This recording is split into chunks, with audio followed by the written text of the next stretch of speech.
Hello everyone, Jester Bell is back, and today we have a review of Batman the Three Jokers. This is a comic concept that has been teased since 2015 or 2016 maybe. I can't even remember, it's been so long, when DC said, let's reveal who the Joker really is, and they revealed he's three Jokers, and people weren't really thrilled about that at the time, and neither was I.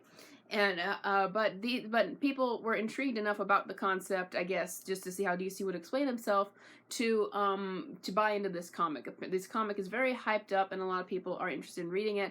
I gotta say, I really hate the idea of giving the Joker a definitive origin or a definitive answer to who he is, and I don't like the idea that there's three Jokers running around. But I gotta read this comic to review it, and I gotta say, I actually enjoyed the story. It was very reminiscent of classic Batman stories like The Killing Joke or The Dark Knight Returns or The Long Halloween, the kind of stories you'd get back in the day that were adhering to a classic status quo for Batman, but were actually doing something new, something thoughtful with him. And I really liked Batman's characterization in the story, where he's really gruff, he's really scarred, but he actually cares about people. And I think that people forget to do that with his character a lot.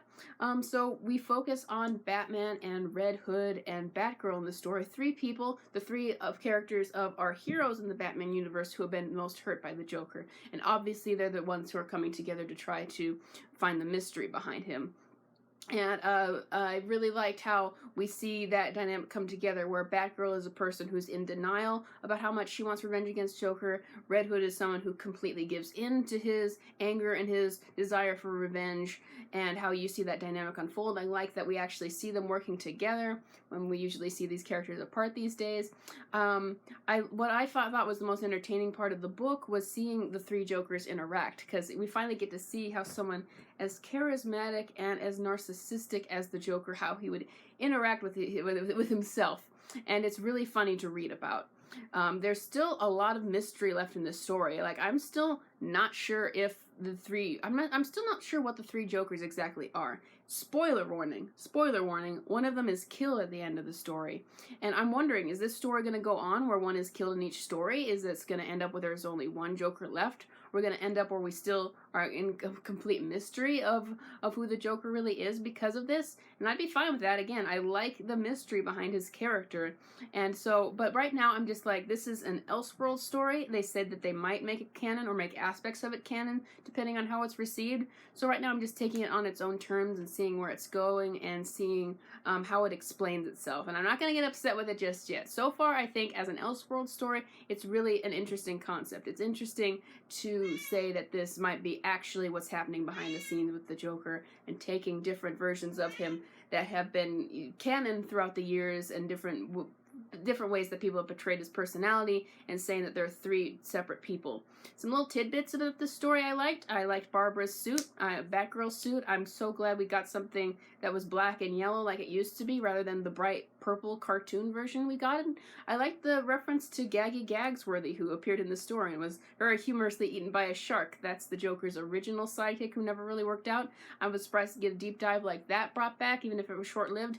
I wonder if Harley's going to be in this story. I wonder if they're going to allow her to be a part of Joker's story again just for this. It is Black Label, and they have allowed them to be more a part of each other's story in Black Label. Of course, they do want this to potentially be canon, so let's see.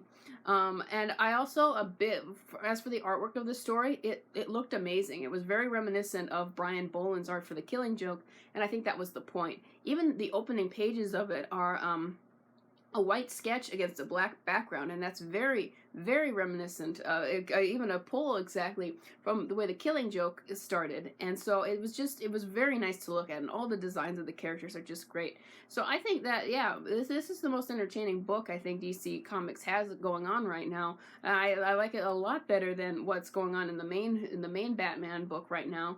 So yeah, I'm continuing to read it. I still am not sold again. I'm not sold on the idea of there being three Jokers, or us knowing definitively of what he really is in mainstream comics. But I'm not sure, again, I'm not sure if this is going to end up saying that that's definitively who he is. This comic is very mysterious, and I'm not sure where it's going. But I'll be back with a review of the next issue when that comes out, and we'll see how my opinions change there based on information that's revealed. So thank you for watching my review, and I'll be back next time. Thank you.